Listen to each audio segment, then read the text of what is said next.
गैली नमाज पढ़े घर में परल रोजा। हमारे यहाँ भोजपुरी में बड़ी प्रसिद्ध कहावत है और मैं इसको आप लोग थोड़ा सा हिंदी में बता दूं कि गया नमाज को गले आ गया रोजा।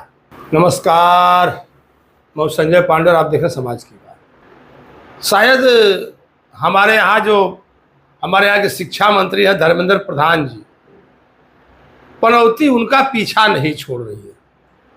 आप लोगों ने देखा होगा कि कैसे अभी जो नीट का पेपर हुआ था उसमें कैसे पेपर लीक हो गया था और उसके बाद सीबीएसई के बच्चे एक नए पैटर्न से कॉपी जांचने की शुरुआत हुई थी ओएसएम करके। इसमें कॉपी को स्कैन किया जाता था और उसमें भी तमाम गड़बड़ियां पाई गई।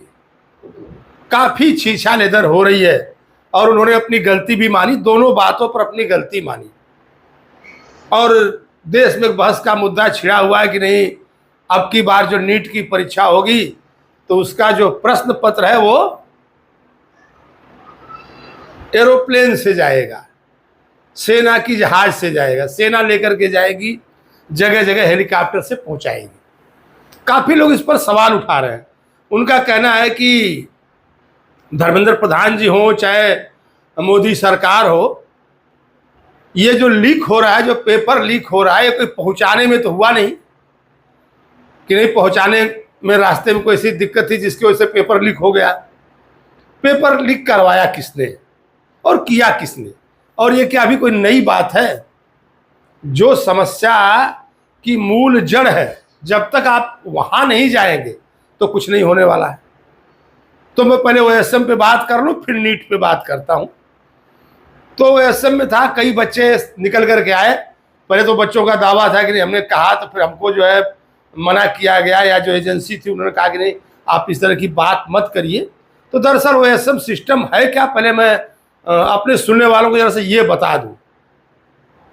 क्यों हमने वो कहावत क्यों कही कि गया नमाज को गले आ गया रोजा? तो धर्मेंद्र प्रधान जी ने एक नई नीति जब लाई कि नहीं, जो कॉपी जांची जाएगी तो इस पर क्या होगा, पहले जो सीबीएसई के बोर्ड के जो 12वीं के बच्चे थे, बोले कॉपी को पहले स्कैन किया जाएगा, स्कैन करके उसका पीडीएफ तैयार कर लिया जाएगा।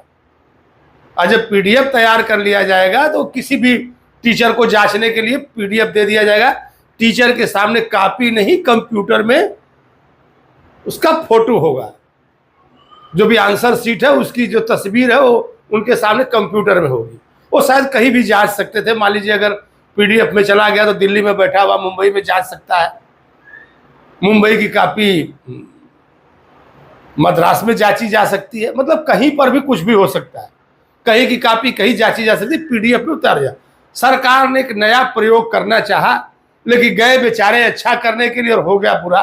और छीछा लेदर जो नीट में बची खुची इज्जत थी वो इसमें चली गई। काफी लोग परेशान हैं। तो जब तक हमारे यहाँ का जो कल्चर है, और हुआ यूं कि ओएसएम में जिसने भी स्कैन किया, किसी एक पन्ने का स्कैन किया, दूसरे का छोड़ दिया, तीसरे का किया, चौथे का छोड़ दिया, किसी की कॉपी का पन्ना किसी के कॉपी में मिला दिया। तो जो हमारे यहाँ वर्क कल्चर ही नहीं है, या हर लोग अपने काम से भागना चाहते हैं, सिर्फ और सिर्फ पैसा चाहिए। पैसा किस तरीके से आए उसमें लोग माहिर हैं, काम करना कोई नहीं चाहता। तो प्रधान जी वहां बैठे क्या कर लेंगे? करवाना तो आदमियों से है। और यहाँ पर जो कामचोरी का अगर लाइसेंस कह दिया जाए हमारे देश में तो वो ज्यादातर लोगों को मिलना चाहिए है। और जो नीट का पेपर लीक हुआ तो कितने बड़े बड़े लोगों ने उसमें कौन इन्वॉल्व थे? जो कोचिंग संस्थान थे वही इन्वॉल्व थे। और हमने अपने पुराने कई वीडियोज में कहा है, हमको भी मालूम है हमारी बात ज़्यादा दूर तक जाने वाली नहीं है, काफ़ी लोग हमको सुनने वाले नहीं है कि नहीं ये हमारी बात कई जगह चली जाए। हमने कहा था कि हमारे देश की जो शिक्षा व्यवस्था है, सिलेबस एक होना चाहिए, विद्यालय टोटल सरकारी होने चाहिए, प्राइवेट एक भी नहीं होने चाहिए, समान शिक्षा होनी चाहिए, एक समान सिलेबस हो, एक तरह के विद्यालय हो, एक तरह की पढ़ाई उसमें हो। छोड़ दीजिए, फिर ये जो कोचिंग संस्थान है इनको बंद कर दिया जाना चाहिए। कोचिंग संस्थानों की कोई जरूरत नहीं। सारे घपले घोटाले की जड़ अगर कोई है तो ये कोचिंग संस्थान है। महंगी महंगी फीस लेते हैं, पता चलता है कि ऐसा पेपर बनाते हैं जो इनके पढ़ाए बच्चों को आए, जो बेचारे नॉर्मल बच्चे हैं, जो बाकी कॉलेजों में पढ़े हैं, उनके सामने जब पेपर आता है उनको कुछ समझ में नहीं आता। और खासकर गरीब बच्चे हैं जो कोचिंग नहीं कर पाते, जो साल का 1.5 लाख 2 लाख 3 लाख रुपया खर्चा नहीं कर सकते, उनके बच्चे नहीं निकालते। उनके बच्चे JEE नहीं निकालते, उनके बच्चे बाकी परीक्षा नहीं निकालते, उनके बच्चे नीट नहीं निकाल पाते। सिर्फ और सिर्फ आरक्षण के भरोसे जितना चले जाएं, वही उनको आरक्षण ही एक सहारा है, उसके अलावा उनके पास कोई सहारा नहीं है। तो आखिर कब तक कोचिंग संस्थानों पर लगाम, कब तक? और अगर कॉलेजों में पढ़ाई हो रही है तो फिर कोचिंग क्यों? कोचिंग की कौन सी जरूरत आन पड़ी? कोचिंग की क्या जरूरत है बताइए? लेकिन नहीं, सब सेटिंग करना है, इसके लिए कोचिंग है। तो पहला अगर किसी पर प्रहार करना है तो कोचिंग संस्थानों पर करना है। पूरे देश से कोचिंग संस्थान बंद होने चाहिए। जो बच्चा अपने सिलेबस में पढ़ता है उसी से एग्जाम दे, और जो भी परसेंटेज आता है उस हिसाब से एडमिशन हो। मैं चाहूंगा अगर शायद कुछ लोग देखते हो तो हमारे इस वीडियो को आगे बढ़ाएं। अगर कुछ लोग देखते हो तो कोचिंग संस्थानों पर प्रहार होना चाहिए, क्योंकि लीकेज वहीं से होता है। और ये लोग, और एक चीज और मेरे मन में आई थी, शायद मैं गलत हूं, हो सकता है, कुछ बच्चे जो नीट के एग्जाम कैंसिल हो गए तो उस पर कई बच्चे आत्महत्या कर रहे हैं।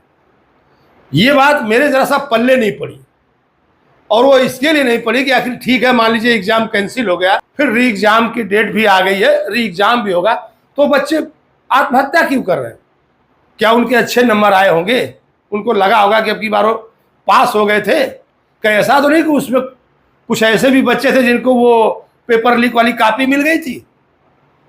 जांच वहां भी होनी चाहिए। जिन बच्चों ने आत्महत्या की है उनकी भी कॉपी जांचनी चाहिए कि परीक्षा में उन्होंने कितना नंबर पाए थे, उनकी कॉपी भी जांच की जानी चाहिए। क्या कोचिंग संस्थान वालों से उनकी कोई मिलीभगत थी या कोई ऐसा प्रेशर था? जांच वहां पर भी होनी चाहिए।